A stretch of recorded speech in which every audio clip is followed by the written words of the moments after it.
Hello my dear student, कैसे आप लोग। तो आप लोगों की रिक्वेस्ट में लेकर आ गया हूं मैं व्यावसायिक अध्ययन यानी कि बिजनेस स्टडीज़ के टॉप 20 क्वेश्चंस। ये ऐसे क्वेश्चंस है जो आपके एग्जाम में लगातार पूछे गए। अगर आप यूपी बोर्ड की स्टूडेंट हैं तो आपके लिए तो ये मोस्ट इंपॉर्टेंट क्लास होने वाला है, क्योंकि इन्हीं 20 क्वेश्चन को तैयार करके आप 10 नंबर वाले सारे क्वेश्चन को अपने एग्जाम में कर सकते हैं। क्योंकि जो क्वेश्चन आपके एग्जाम में पूछे जाते हैं, 6 क्वेश्चन पूछे जाते हैं, जिसमें से 3 क्वेश्चन करने होते हैं, ऑप्शनल होते हैं। तो हो सकता है इस 20 में से ही बहुत सारे का सारे 6 क्वेश्चन पूछ लिए जाए, क्योंकि प्रीवियस ईयर्स के क्वेश्चन है तो आपके लिए और ज़्यादा इंपॉर्टेंट हो जाता है कौन कौन से क्वेश्चन है। ठीक है, जल्दी से जल्दी क्वेश्चंस की और उसके आंसर को मैं आपको बताऊंगा। एक्सप्लेनेशन कम होगी, आंसर कैसे लिखा जाता है उस चीज़ की बात करते हैं। सबसे पहले नंबर पे क्वेश्चन है, समन्वय से आप क्या समझते हैं, प्रबंधन में इसके महत्व को स्पष्ट कीजिए। आपको समन्वय का अर्थ बताना है। समन्वय का मतलब होता है लोगों के समूहों के बीच में सद्भाव और उनके बीच में मेलजोल की भावना प्रदान करना। सामंजस्यपूर्ण कार्य करने को ही समन्वय कहा जाता है और किसी भी बिजनेस की सबसे महत्वपूर्ण कड़ी होती है, क्योंकि लोगों को आपस में जोड़ना ही समन्वय होता है। तो एक प्रबंधन में समय क्या मतलब समन्वय का कोऑर्डिनेशन बोलते हैं इसको, क्या महत्व है। इसकी महत्व की बात करते हैं। कार्रवाई में एकता होती है। लोग जब कार्य करते हैं तो मिलजुल के कार्य करते हैं। जब मिलजुल के कार्य करते हैं तो उसमें कार्यकुशलता में और मितव्ययिता की वृद्धि होती है। लोगों का काम में विकास होता है क्योंकि उनकी क्षमता में वृद्धि होती है। और जो विभेदक धारणा, क्योंकि हर किसी की सोच कार्य करने का तरीका अलग अलग होता है, ऐसे में सब लोग आपस में मिलकर काम करेंगे तो एक दूसरे की जो सोच का फायदा मिलता है। संगठन का अस्तित्व मजबूत होता है, अस्तित्व में निखार आता है, उद्देश्यों की पूर्ति होती है। और जो झगड़े होते हैं लोगों के बीच में, अगर समन्वय बना रहा वो झगड़े उत्पन्न नहीं होते हैं और ये व्यवसाय के लिए बहुत ही ज़्यादा फायदा होता है। तो बहुत ही इंपॉर्टेंट क्वेश्चन है पहले नंबर पे। दूसरे नंबर पे रखा गया है संगठन का महत्व, संगठन की प्रकृति की चर्चा कीजिए। सब 10 नंबर वाले क्वेश्चन ध्यान में रखिएगा और यही क्वेश्चन पढ़ लेंगे तो 5 नंबर की भी आपकी तैयारी ऑटोमेटिक हो जाती है। तो जब संगठन के अर्थ के बारे में, संगठन का मतलब होता है लोगों का समूह। किसी भी व्यवसाय में, किसी भी व्यवसाय में व्यवसाय की उद्देश्यों को पूर्ति करनी है तो लोगों की आवश्यकता होती है। क्योंकि जो व्यवसाय के लोग होते हैं कर्मचारी, उसके ऊपर होने चाहिए सुपरवाइजर, फिर होने चाहिए इंजीनियर, इंजीनियर के ऊपर होते हैं मैनेजर जो काम निकलवा सके। तो इन सभी लोगों से उचित कार्य लेना होता है। लोगों का एक समूह चल होता है, इसी समूह को संगठन, जहाँ पर यह बताया जाता है कि किस व्यक्ति को कौन सा कार्य करना है। वहाँ पर कार्यों को उनके जिम्मेदारियों के अनुसार, उनके दायित्वों के अकॉर्डिंग, उनकी कुशलता के अकॉर्डिंग बांटा जाता है। यही संगठन है। किसी भी व्यवसाय में संगठन बहुत ही ज़्यादा महत्वपूर्ण होता है क्योंकि ये प्रबंधकीय क्षमता में वृद्धि करता है, भ्रष्टाचार की भावना को रोकती है क्योंकि सही व्यक्ति को सही कार्य दिया जाता है, उपक्रम का विकास होता है, विस्तार करने में सहायक होता है, मानवीय प्रयत्नों का अनुकूलतम विकास होता है, प्रयोग होता है क्योंकि सही व्यक्तियों को सही कार्य दिया जाता है, उनके अनुभव का सही प्रयोग होता है और उसको सम्मान भी मिलता है, प्रत्यायोजन के कार्य को सुगम बनाता है, आराम से लोग अपने उत्तरदायित्व को पूरा कर सकते हैं। आप बात करते हैं एक संगठन की संरचना किस प्रकार से होनी चाहिए। किसी भी संगठन की जो संगठनात्मक संरचना है वो गतिशील होना चाहिए, मतलब उसमें परिवर्तन होते रहना चाहिए क्योंकि व्यवसाय में कई प्रकार की कठिनाइयां और बाधा उत्पन्न होती है। तो उन सभी को दूर करना संगठन का प्रमुख उद्देश्य प्रकृति होना चाहिए। बाकी आपके सामने आंसर लिखा हुआ है, पढ़ के उसको लिख लीजिए। क्वेश्चन नंबर 3 है, एक संगठन के कर्मचारियों के उचित चयन का क्या महत्व है। मतलब एक संगठन में कर्मचारियों को सही तरीके से क्यों चुनना चाहिए। देखिए बेटा, सबसे पहली बात तो है व्यवसाय को सही व्यक्ति की जरूरत होती है, सही कर्मचारी, उचित कर्मचारी और जो उस कार्य को कर सके। इसका मतलब किसी को ही मुंह उठा के हम नहीं रख सकते व्यवसाय में। कहीं पर भी एक दुकान में भी बोर्ड लगाता ना कि यहाँ पर कुशल सेल्समैन की आवश्यकता, मतलब जो उस कार्य को कर सके। तो संगठन में कर्मचारियों को इत्मीनान से सोच समझकर चुनना होता है, इसलिए उचित चयन का प्रयोग किया जाता है। क्यों? क्योंकि योग्य कर्मचारी का चयन करना होता है जिससे कंपनी की प्रतिष्ठा और ख्याति बढ़ती है। जितना ज़्यादा योग्य कर्मचारी किसी संगठन में होता है उसकी ख्याति बढ़ती चली जाती है। उचित चयन प्रक्रिया अपनाकर नियोक्ता और कर्मचारियों के बीच में सौहार्दपूर्ण भावना स्पष्ट होती है, वृद्धि होती है। ठीक ना। अच्छी चयन प्रक्रिया से उनकी कर्तव्य, अपनेपन और सहयोग की भावना वृद्धि होती है। कर्मचारियों का चयन अगर सही तरीके से किया जाता है तो कर्मचारी सही व्यक्ति कर्मचारी का एक मूल्यवान संपत्ति बन जाता है। और साथ ही साथ क्योंकि कर्मचारी सही आता है, स्किलफुल होता है, तो कर्मचारियों को, बाकी कर्मचारियों का मनोबल भी बढ़ता चला जाता है। नेक्स्ट क्वेश्चन है, चयन प्रक्रिया में अपनाए जाने वाले चरणों की व्याख्या कीजिए। कि जब लोगों को चुना जाता है तो कैसे चुना जाता है। कोई व्यक्ति आपकी कंपनी में आता है कि मुझे नौकरी चाहिए, तो आपने उसमें नौकरी कर रख लिया, कैसा होता है? नहीं, किसी भी सेक्टर में ऐसा नहीं होता है। जिस व्यक्ति को आप काम पे रखने वाले हो, किस व्यक्ति को आप चयन करने वाले हो उसके लिए कुछ प्रक्रिया है। सबसे पहले तो लोगों से आवेदन मंगाए जाते हैं कि भाई हमारे यहाँ पर, ठीक है ना, हमारे यहाँ पर वैकेंसी खाली है, जिस इसको कार्य करना है और मेरे वैकेंसी में ये योग्यताएं होनी चाहिए, ये स्किल्स होनी चाहिए, ये काम आना चाहिए, इसके अकॉर्डिंग जो फिट बैठता है भैया वो अब आओ हमारे पास, संपर्क भेजा, जैसे सूचना दी जाती है, चाहे न्यूज़पेपर में निकाला जाए, किसी लोगों अपने पहले से कर्मचारी को बता दिया जाए भाई ऐसे कर्मचारी हो तो बताओ।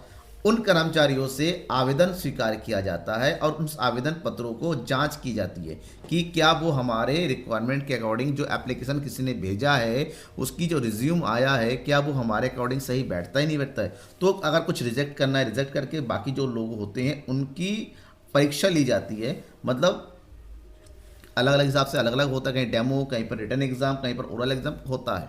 ये सब होने के बाद जब परीक्षा में उसकी चपलता, क्षमता, कुशलता से संबंधित प्रश्न पूछ के वो पास हो जाता है, जितने लोग पास होते हैं परीक्षा में उनके लिए इंटरव्यू किया जाता है। इंटरव्यू में वास्तविक तरीके से सामने से फेस टू फेस होकर उनकी क्षमता, विकास, उनकी कार्य योजना के बारे में, ठीक है ना, कंपनी के बारे में, उनकी जो सोच है, इन सब चीज़ों के बारे में जानकारी प्राप्त करके सही उम्मीदवार का सिलेक्शन किया जाता है।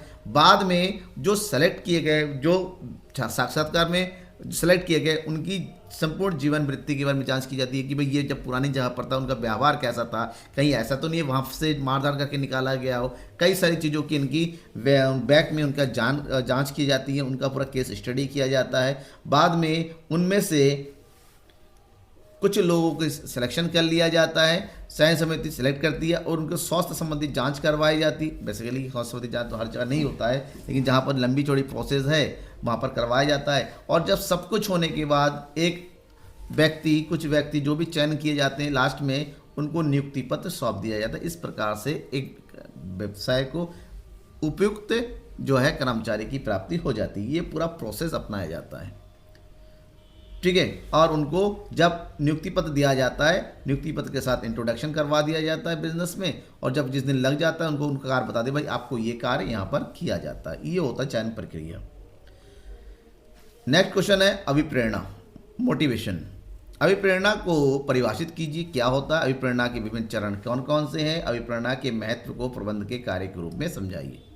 सबसे पहली बात है, अभिप्रेरणा एक आंतरिक इच्छा या भावना होती है जिसके आधार पर कोई व्यक्ति कार्य करने के लिए तैयार होता है। स्टेनले वेंस ने कहा था, कोई भी ऐसी भावना, इच्छा जो किसी व्यक्ति की इच्छा को इस प्रकार परिवर्तित कर दे कि वह व्यक्ति कार्य करने के लिए प्रेरित हो जाए, तो अभिप्रेरणा आपके अंदर, चाहे आपकी घर की मजबूरी हो, चाहे आपकी भावना, कोई भी एक ऐसी चीज़ जिसके लिए आप कार्य करने के लिए प्रेरित होते हैं, जिसके लिए आप मेहनत करते हैं, उसे हम क्या बोलते हैं? अभिप्रेरणा कहते हैं। अभिप्रेरणा आंतरिक भी हो सकती है, अभिप्रेरणा बाह्य भी हो सकती है। कुर्ट्स ओडोनेल ने कहा, लोगों को इच्छित तरीके से कार्य करने के लिए प्रोत्साहित करना ही अभिप्रेरणा है। अभिप्रेरणा का महत्व क्या होता है? अभिप्रेरणा होने से संगठन के सफल निष्पादन में सहायक होता है। जो व्यक्ति अपने स्वतः अभिप्रेरित होकर काम में लगता है, उसकी सारी ऊर्जा संगठन को समर्पित हो जाती है। कर्मचारियों में सकारात्मक भावना का विकास आता है। कर्मचारियों को संस्था छोड़कर जाने की दर में कमी आती है, क्योंकि कुछ लोग ऐसे होते हैं जहां पर उनको बार बार गाली दे दिया जाता है, उनको बहुत प्रताड़ित किया जाता है, तो उसके मन में ही वो कुंठित हो जाता है, बिजनेस छोड़ के चला जाता है। तो ऐसा बिजनेस कभी ग्रो नहीं कर सकता, क्योंकि बिजनेस ग्रो होता है कर्मचारी को। कर्मचारी अगर वहां पर अभिप्रेरित होकर काम नहीं कर सकता तो छोड़ के चला जाएगा ना। कर्मचारियों की अनुपस्थिति दर में कमी आएगी। अगर आपने पॉजिटिव वे में लोगों के से बात किया, उनके अंदर मोटिवेशन करते रहे, तो लोग जो है अपसेंट भी कम होंगे और परिवर्तनों की विरोध में भी कम। कुछ लोग होते हैं, कोई चेंज होता है तो विरोध करने लगते हैं, स्ट्राइक करने लगते हैं, वो सब चीज़ कम हो जाएगा। कार्य करने की इच्छा जागेगी और कार्य कुशलता में भी वृद्धि होती है। तो अभिप्रेरणा बहुत ही ज़्यादा जरूरी है, चाहे वो स्टूडेंट्स हो चाहे कर्मचारी हो, अभिप्रेरणा का होना आवश्यक है। अभिप्रेरणा का मतलब होता है एक ऐसी शक्ति जिसके कारण आप कार्य कर रहे हो। नेतृत्व शैली से आप क्या समझते हैं? नेतृत्व शैली की विशेषताएं स्पष्ट कीजिए। नेतृत्व शैली मतलब किसी चीज को लीड करना। नेतृत्व शैली से तात्पर्य नेता द्वारा दिशा देने, योजना को लागू करने और लोगों को प्रोत्साहित करने की शैली है। कि आप किसी चीज को लीड कर रहे हैं तो लीड का मतलब केवल सामने खड़े होना नहीं, आप उन लोगों को प्रोत्साहित कर रहे हैं जिनके सामने आप खड़े हैं, उन लोगों को एक सही दिशा दिखा रहे कार्य करने का, और उन लोगों के लिए सही योजना भी लागू कर रहे हैं और वो आपकी बात मान भी रहे हैं। तो यही नेतृत्व शैली होती है। आप अपना कर रहे हैं, कर्मचारी अपना कर रहे हैं, तो मतलब आप सही नेतृत्वकर्ता नहीं है। तो नेतृत्व की प्रमुख विशेषताएं हैं, जैसे दूसरों के व्यवहार को प्रभावित करने वाला होना चाहिए। आप इस प्रकार से अपने आप को व्यवहार करिए कि आपके बिहेवियर से सामने वाला कर्मचारी, आपके अंडर में काम करने वाला भी आपसे प्रभावित हो।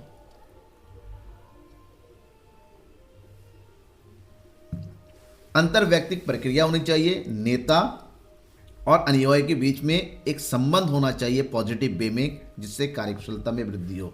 सामान्य संगठनात्मक लक्ष्यों की प्राप्ति हो सके, क्योंकि नेता अगर पॉजिटिव होता है और अपने कर्मचारियों के साथ मिलके एकदम उनके साथ सामंजस्य बना के कार्य चलता है, संगठनात्मक लक्ष्यों की प्राप्ति भी आसानी होती है। सतत प्रक्रिया, ये एक सतत प्रक्रिया है जहाँ पर नेता और कर्मचारियों के बीच में एक सही रिलेशन बना हुआ रहता है। ये सामूहिक प्रक्रिया को बताता है, क्योंकि नेता मतलब उसके नीचे कुछ अनुयायी होते हैं, तो नेता अनुयायी मिला के समूह बनता है और समूह सही दिशा में आगे बढ़ता है और स्थिति पर निर्भर होता है कि किस प्रकार से नेतृत्व आगे बढ़ रहा है।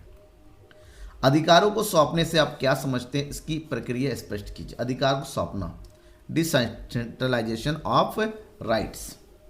अथॉरिटी कभी कभी होता है, कुछ लोग अपने पास सारे अधिकार रखते हैं, जैसे किसी स्कूल में एमडी, प्रिंसिपल, सब कुछ वो होते हैं, जो मर्जी वो करते हैं। लेकिन यहाँ पर जो अधिकारों को सौंपा जाता है, मतलब कार्य को करने के लिए अधिकार, कार्य करने की जिम्मेदारी और उसको करने का अधिकार भी देना, तो उसको कार्य सौंपने का बोलते हैं। लुइस एलन के अनुसार अधिकार सौंपना एक ऐसी प्रक्रिया है कि जिसमें संचालक स्वयं को प्राप्त अधिकार में से विधिवत रूप से अपने अधीनस्थों को कार्य और कर्तव्य के साथ साथ अधिकार भी सौंपता है, वो होता है अधिकारों को सौंपना। अब इसकी प्रक्रिया क्या होती है? कार्य को परिभाषित करना, सबसे पहले कार्य क्या होता है इसको दिखाया जाता है। उस कार्य को करने से रिजल्ट क्या निकलेगा, परिणामों को परिभाषित किया जाता है। उसके साथ उसकी जिम्मेदारी तय कर दी जाती है। किसी को अगर अधिकार दे रहे हैं तो अधिकार के साथ साथ जिम्मेदारी दी जाती है कि भाई आप ये कार्य करोगे और उसकी जिम्मेदारी आपकी है। इसके बाद उत्तरदायित्व की पूर्णता करनी होती है और लास्ट में आदेशों की एकता होनी चाहिए। अगर उसको जिम्मेदारी दे रहे हो तो अधिकार भी दे रहे हो, मतलब हमेशा आदेश की एकता होनी चाहिए। इसलिए किसी भी समय प्रत्येक आदेश के केवल एक ही श्रेष्ठ होना चाहिए। ये कंप्लीट इनका प्रोसेस होता है। क्वेश्चन नंबर 8, संचार की बाधाएं संक्षेप में समझाइए। एक प्रभावशाली संचार के क्या सिद्धांत है? संचार की बाधाएं, संचार की बाधा मतलब प्रॉब्लम्स, हर्डल्स। संचार को उस प्रक्रिया के रूप में परिभाषित किया जाता है जिसके द्वारा संकेतों, प्रतीकों की एक प्रणाली के माध्यम से व्यक्तियों के बीच सूचनाओं का आदान प्रदान होता है। मतलब वो प्रक्रिया जिसके माध्यम से सूचनाएं आती हैं या सूचनाएं जाती है। संचार की अवधारणा में एक प्रेषक, एक संदेश और एक प्राप्तकर्ता को शामिल किया जाता है। ठीक है, अब प्रेषक संदेश भेजता है और प्राप्तकर्ता संदेश को प्राप्त करता है। संचार की प्रक्रिया कभी सुचारू नहीं होती, क्योंकि संचार की बाधाओं की प्रभावित होती है कि संचार में बहुत सारी बाधाएं आती हैं, बहुत सारी रुकावटें होती हैं। जो रुकावटें होती हैं इसी को ही संचार की बाधाओं के नाम से जानते हैं। ये कई प्रकार की होती है, जैसे सिमेंटिक बाधाएं। सिमेंटिक बाधाओं का मतलब भाषा संबंधी, मतलब जो आप बोल रहे हैं, आपके सामने वाला, अपने मान लो कर्मचारी है, उसको इंग्लिश कम आती है, आपने उसको इंग्लिश में बोल दी भाई ये करो वो करो, समझेगा ही नहीं। तो सिमेंटिक बाधा मतलब भाषा संबंधी बाधा है। मनोवैज्ञानिक बाधाएं पारस्परिक संचार में एक महत्वपूर्ण भूमिका नहीं होती है, क्योंकि आप जिस किसी लैंग्वेज में आपने किसी को कोई बात कहा, सामने वाला नहीं समझ पाया, तो यहाँ पर भी रिजल्ट गलत निकलता है। संगठनात्मक बाधाएं संगठन में मौजूद संरचना, नियम या विनिमय के कारण उत्पन्न होती है कि आप जो कह रहे हैं नियमों के अनुसार वो नहीं हो पा रहा है, तो कई तरह की जो बाधा उत्पन्न हो सकती है। इसके अलावा सांस्कृतिक बाधाएं, लोगों की जो कल्चर होता है, जो संस्कृति होती है, इन सब चीज़ों की में भी कम्युनिकेशन की बहुत सारी दिक्कतें पैदा होती हैं।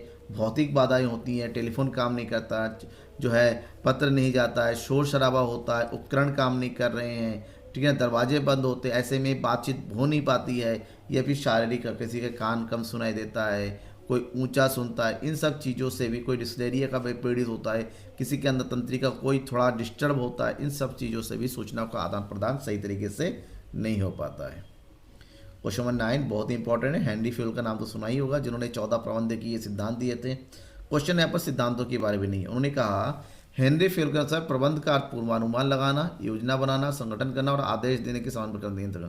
तो इस कथन की व्याख्या जी, मतलब हेनरी फ्यूल के अनुसार प्रबंध के तत्वों के बारे में बताना आपको। ठीक है, प्रबंधीय क्रिया के 5 तत्व कार्यों के रूप में विभाजित किया जाता है, जैसे नियोजन, संगठन, समन्वय, आदेश और नियंत्रण, क्योंकि यही चीज़ के बारे में बात कर रहा है। अब ये जो है हेनरी फ्योल ने बताया था कि प्रमुखता कितने तत्व होते हैं, 5 तत्व होते हैं। कौन कौन सा? सबसे पहला नियोजन। नियोजन में कार्य का पूर्वानुमान और निर्णय को शामिल किया जाता है। योजनाएं तैयार की जाती है, किसी कार्य को कैसे करना है, कौन कौन सा तरीका होता है, प्लान बनाया जाता है। ठीक है, साधनों का प्रयोग कैसे होना है, कार्य की प्रकृति, महत्व, इन सब चीज़ों के बारे में तय की जाता है। दूसरा होता है संगठन। उद्देश्यों को तय करने के बाद उद्देश्यों की पूर्ति कैसे होगी, उसके लिए कच्चा माल कहाँ से आएगा, पूंजी, कर्मचारियों की पूर्ति किस प्रकार से होगी, उनकी उत्तरदायित्व कैसे होंगे, इन सब चीज़ों के बारे में संगठन द्वारा तय किया जाता है। इसके अलावा आदेश।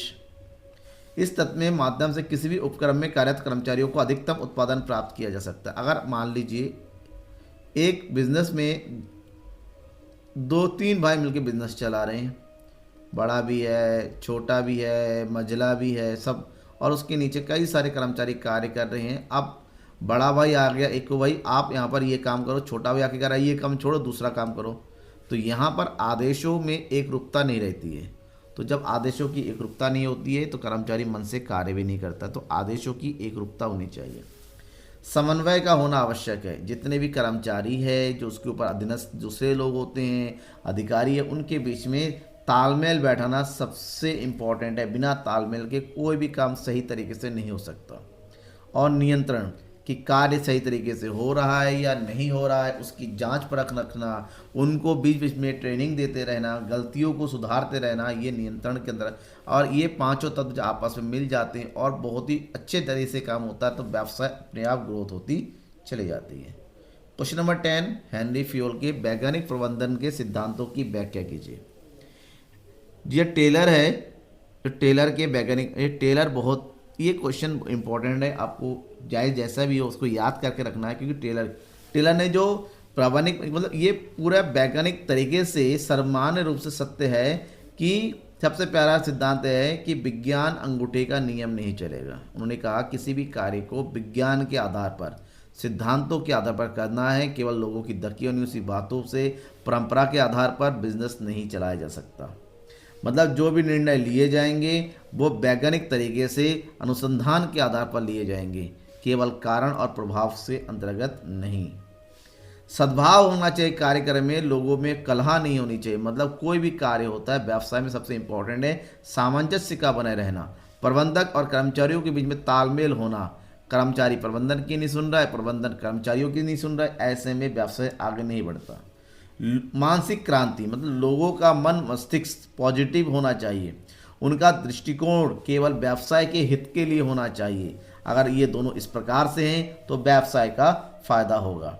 सहयोग, व्यक्तिवाद नहीं। किसी भी बिजनेस में जब लोग काम कर रहे हैं तो अपना व्यक्तिवाद घर पे छोड़ के आना चाहिए। सहयोग की भावना होनी चाहिए कि कहीं पर टीम बना दिया, 5 लोगों को मिलकर काम करना है, हर कोई अपना अपना अलग अलग काम कर रहा है, नहीं चलेगा। 5 को मिलकर एक कार्य को करना है, तो इससे व्यवसाय आगे बढ़ती है। अधिकतम दक्षता और लाभप्रदता प्राप्त करने के लिए व्यक्तिगत विकास का होना जरूरी है, ताकि लोगों की स्किल बढ़े। इसके लिए प्रशिक्षण देना, यानी कि ट्रेनिंग देना, इंटरव्यू करना, टाइम टू टाइम उनको ट्रांसफ़र करना आवश्यक होता है अगर व्यवसाय को ग्रो करना है तो। ये प्रमुखता होता है। ठीक है, नियोजन के प्रकारों का वर्णन कीजिए। नियोजन के प्रकार, नियोजन को समय के आधार पर, समय अवधि और उद्देश्यों के आधार पर अलग अलग प्रकार में बांटा गया है, जिसमें सबसे पहला है दीर्घकालीन नियोजन। ऐसा नियोजन जो दीर्घकालिक बहुत लंबी अवधि के लिए बनाया जाता है, जैसे पूंजीगत संपत्तियों की व्यवस्था करना, कुशल कर्मचारियों की व्यवस्था करना, नवीन पूंजीगत योजनाओं का कार्यान्वयन करना, ये सब दीर्घकालीन नियोजन के अंतर्गत आता है। अल्पकालीन नियोजन जो कम समय के लिए बनता है, जो अल्प अवधि के लिए योजनाएं बनती है, जैसे 1 हफ्ते के लिए, 1 दिन के लिए, ठीक है ना, 15 दिन के लिए, तिमाही के लिए, 6 माही या वार्षिक, जो 1 साल तक का होता है, जिससे कम अवधि के लिए योजनाएं बनाई जाती है, उसको अल्पकालीन नियोजन के नाम से जानते हैं। इसके अलावा भौतिक नियोजन होता है। वो नियोजन जो भौतिक वस्तुओं के, भौतिक संसाधनों के नियोजन के लिए बनाया जाता है। और क्रियात्मक का मतलब होता है जो कार्यों के आधार पर होता है, जैसे उत्पादन, विज्ञापन, विक्रय, बिल आदि से संबंधित होता है। और स्तरीय नियोजन भी होता है। स्तरीय नियोजन और उद्देश्य आधारित नियोजन 2 प्रकार का होता है। यह नियोजन ऐसे सभी संगठनों में पाया जाता है जहाँ कुशल प्रबंधन हेतु प्रबंधक को कई स्तरों में विभाजित किया जाता है। और दूसरा उद्देश्य आधारित नियोजन, मतलब यहाँ पर उद्देश्यों की पूर्ति करने के लिए, उद्देश्यों को कैसे, किसी स्पेसिफिक उद्देश्य को पूरा करने के लिए जो नियोजन बनाया जाता है। तो ये नियोजन के अलग अलग तरीके प्रकार हैं। ठीक है, पर्यवेक्षण की परिभाषा दीजिए। किसी औद्योगिक उपक्रम में पर्यवेक्षण के महत्व का वर्णन कीजिए। पर्यवेक्षण क्या होता है? सुपरविजन, पर्यवेक्षण का बोलते हैं सुपर, मतलब जांचना, देखना। किसी काम को किसी पे सौंप दिया, अगर उसमें नियंत्रण अपने देख नहीं रहे, उसको सुपरवाइज नहीं कर रहे, तो काम सही से नहीं करना, नहीं करेगा। तो सुपरविजन का होना जरूरी है, काम सही तरीके से चल रहा है या नहीं चल रहा है। तो पर्यवेक्षण का तात्पर्य कर्मचारियों को एक से अधिक त्वरित मार्गदर्शन प्रदान करना, साथ ही जब कोई कार्य या नौकरी करते तो उन्हें निर्देश देना, उन पर निगरानी बनाए रखना, उनको नियंत्रित करना, ताकि ये जांचा जा सके कि योजना और नीतियों के अनुसार कार्य हो रहा है या नहीं हो रहा है। पर्यवेक्षण होता है।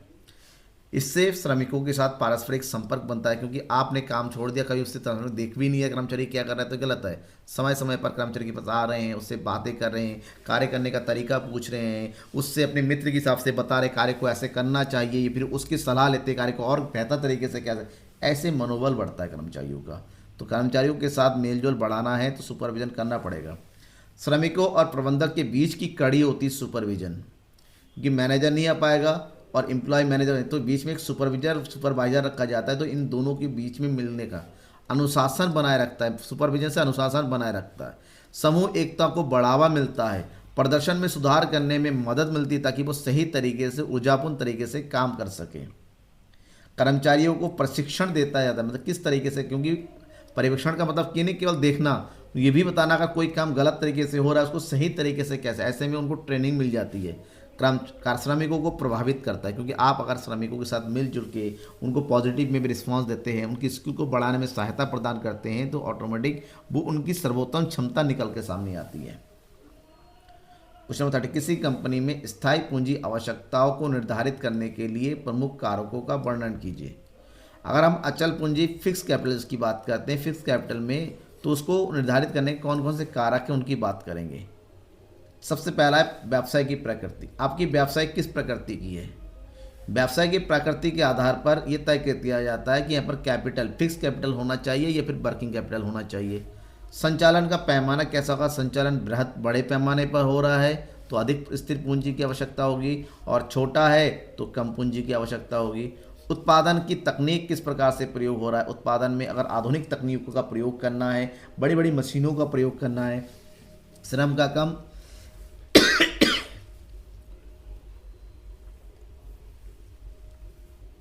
जहाँ पर तकनीक नवीन होती है वहाँ पर पूंजी की आवश्यकता अधिक पड़ती है। प्रौद्योगिक उन्नयन करना है आपको, टेक्निकल डेवलपमेंट करना है, तो वहाँ पर भी आपको अधिक पूंजी की आवश्यकता पड़ेगी।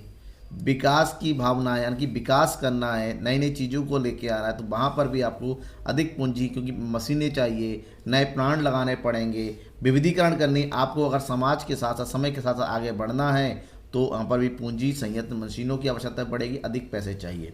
वित्त और पट्टे की सुविधा उपलब्ध करानी, तब वहाँ पर पैसों की आवश्यकता होती है। तो सहयोग और उद्यमिता के स्तर को वृद्धि करना है आपको। पहले एक कंपनी थी, ब्रांच था, दूसरा ब्रांच लगाना, यहाँ पर एक मशीन थी, दूसरा, तो यहाँ पर इन सब चीज़ों की दीर्घ अवधि कार्यों की पूर्ति करने के लिए आपको स्थिर पूंजी की आवश्यकता होती है। भारतीय प्रतिभूति विनिमय बोर्ड यानी कि सेबी, अब सेबी का नाम तो सुना ही होगा, जो शेयर मार्केट से रिलेटेड होता है। इसके उद्देश्यों एवं कार्यों का व्याख्या कीजिए। सबसे पहले क्या होता है? सेबी का मतलब होता है security and exchange board of India. SEBI वो निकाय है जो भारत के द्वितीयक बाजारों के प्रशासन के लिए जिम्मेदार होता है। मतलब यहाँ पर सेकेंडरी मार्केट को पूरी तरीके से विनिमय करती हैं, उसको रेगुलेट करती हैं, जहाँ पर हम शेयरों को खरीद बेचते हैं। सेबी का उद्देश्य क्या होता है? सेबी के 4 प्रमुख उद्देश्य हैं। निवेशकों को उचित मार्गदर्शन के माध्यम से सुरक्षा प्रदान करना और उन्हें निवेश क्या होता है उसके बारे में शिक्षित करना। नंबर 2, पूंजी बाजार में धोखाधड़ी को रोकना। नंबर 3, वित्तीय मध्यस्थों के लिए एक आचार संहिता का विकास करना, ताकि कोई भी उसके नीचे के ग्राहकों को, दलालों को, उनकी जो अधिकारों को नुकसान ना पहुंचे। द्वितीय बाजार के कार्यों को व्यवस्थित बनाए रखना। ठीक है, अब बात करते हैं उनके कार्य, कौन कौन से कार्य होते हैं। सेबी के 4 वर्गों में कार्य बांटा गया है। सुरक्षात्मक कार्य, नियामक कार्य, विकासात्मक कार्य, 3 प्रकार के। नंबर 1, सुरक्षात्मक, मतलब यहाँ पर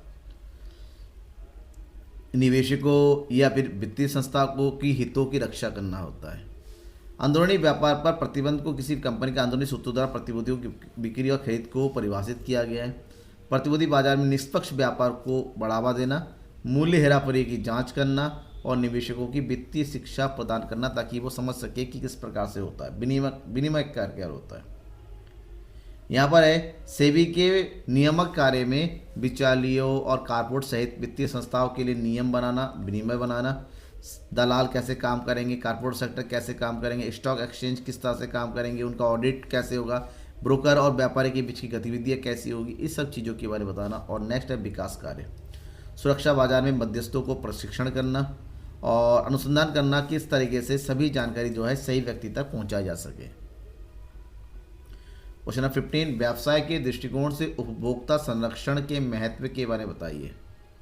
उपभोक्ता संरक्षण बहुत ही इंपॉर्टेंट है, क्योंकि आजकल में जिस तरह से लोगों का व्यवसाय बढ़ता चला जा रहा है, उसी तरह फ्रॉड भी बढ़ता चला रहा है। लोगों की उपभोक्ताओं की अधिकारों को सुरक्षित बनाए रखने, ताकि उनके साथ कोई धोखाधड़ी ना करे, तो उपभोक्ता को संरक्षण प्रदान करना बहुत ही इंपॉर्टेंट है। ठीक है, और उनके साथ कोई अगर नुकसान होता है तो उनकी शिकायतों का निवारण भी जल्दी से जल्दी हो सके, ये इस उपभोक्ता संरक्षण के अंदर है।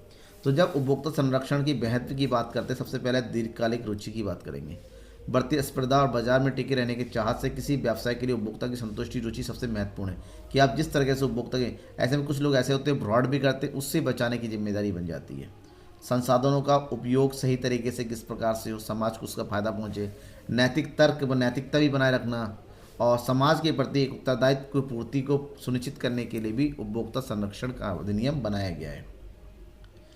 सरकारी हस्तक्षेप बना रहे, ऐसे मिलावट ना हो पाए, ठीक है ना, खराब माल ना जाए, क्वांटिटी कम ना हो, इन सब चीज़ों के लिए व्यवसाय के हित को बनाए रखना, उपभोक्ता के हित को बनाए रखने के लिए जरूरी है। उत्पादकों तथा समाज के लिए विज्ञापन के लाभों का संक्षिप्त वर्णन कीजिए। देखिए, जो लाभ होते हैं, जब प्रभाव, इसकी बेसिकली आप इस क्वेश्चन को दोते कि विज्ञापन का क्या प्रभाव होता है, तो लाभ मतलब सकारात्मक और हानि मतलब नकारात्मक। मैं दोनों बता रहा हूँ। सबसे पहले बात करते हैं विज्ञापन के सकारात्मक प्रभाव। विज्ञापन ग्राहकों को बाजार में मौजूद उत्पाद के बारे में जानकारी प्रदान करता है, कौन सा उत्पादन है, क्या है, उसका यूज़ क्या है, ठीक है ना, ग्राहकों तक सही जानकारी पहुंचाना। विज्ञापन द्वारा ग्राहकों को सर्वोत्तम उत्पाद खरीदने को, सर्वोत्तम खोजने में सहायता मिलती है। उत्पादन किसी भी उत्पाद की बिक्री को बढ़ाने में सहायता प्रदान करती हैं। विज्ञापन कंपनियों को बाजार में अपने प्रतिद्वंदियों के बारे में जागरूक करने में मदद करता है, कि उसका उत्पाद किस तरह से बेहतर है, ये बताने के लिए।